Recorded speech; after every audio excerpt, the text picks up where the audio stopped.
Masih terkait relawan desa tanggap COVID-1 PDP Kabupaten di Grobogan meninggal dunia akibat virus corona COVID-19 dan melihat kondisi ini apakah imbauan untuk membuat tim tanggap bencana COVID di tingkat desa perlu dilakukan.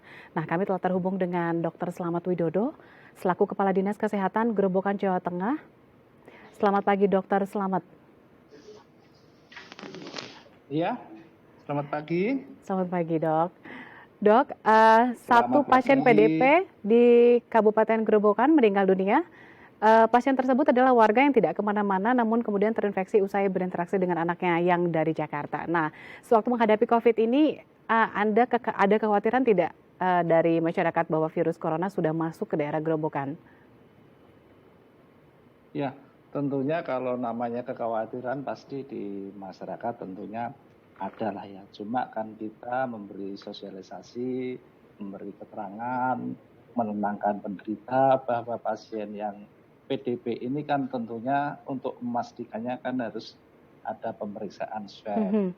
Nanti tentunya setelah dari hasil swab ini kan bisa menentukan apakah penderita PDP ini nanti positif atau negatif. Ya, jadi bagaimana kita cara menenangkan kepada masyarakat dan saya kira juga masyarakat juga tidak sepanik apa yang kita takutkan gitu. Oke, lalu tadi kan di tayangan ada BNPB telah mengumumkan untuk membentuk relawan guna menyosialisasikan bahaya dan pencegahan COVID-19 di desa. Lalu bagaimana tanggapan Anda? Apakah ada di wilayah Grobogan dan sekitarnya sudah ada rencana tersebut? Ya, ya.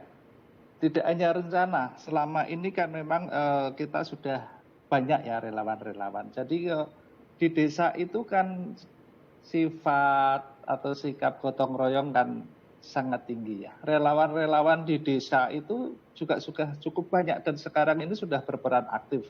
Seperti ada Banser, ada Tagana, ada Simbat, kemudian juga ada PMI, kemudian juga ada ibu-ibu PKK, Dasawisma. Saya kira semuanya itu menjadi relawan-relawan kita dan selama ini mereka juga sudah banyak berbuat untuk COVID ini. Lalu terkait penanganan pencegahan Pak, penyebaran virus COVID-19 terutama di desa, upaya apa saja yang telah dilakukan pihak Pemkab Grobogan dan Dinas Kesehatan saat ini?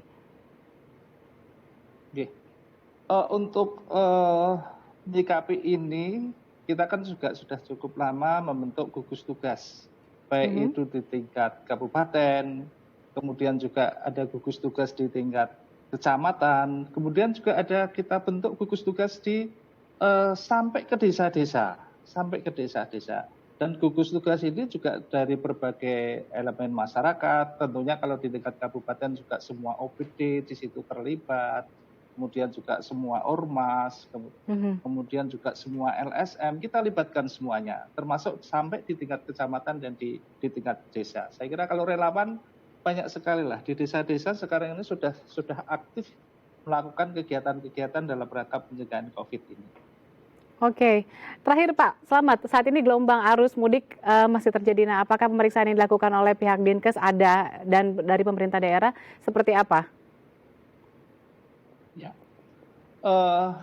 itu kan termasuk di dalam protokol di perhubungan itu kan kita kan membentuk posko-posko. Kita bentuk posko-posko di 9 posko dari penjuru pemudik-pemudik ini yang dikira-kira datang. Jadi kita sudah membuat 9 posko dari semua arah jalur pemudik yang berdatangan. Nah, di setiap posko itu kita screening kesehatannya. Petugas kesehatannya kita screening, kemudian kita cek kesehatannya, kemudian kita juga suhunya kita cek, kemudian setelah itu masing-masing pemudik kita beri penjelasan kepada mereka bahwa setelah nanti sampai di rumah, kalau bisa juga mengisolasi diri, tidak keluar rumah dulu, kecuali kalau ada yang sakit bisa lapor ke kepala desa kemudian lapor ke bidan desanya, kemudian bidan desa ini bisa mendatangi penderita tersebut kalau memang sakit gitu. Oke, baik, terima kasih Pak Slamet Widodo, Kepala Dinas Kesehatan Grobogan, Jawa Tengah atas informasinya.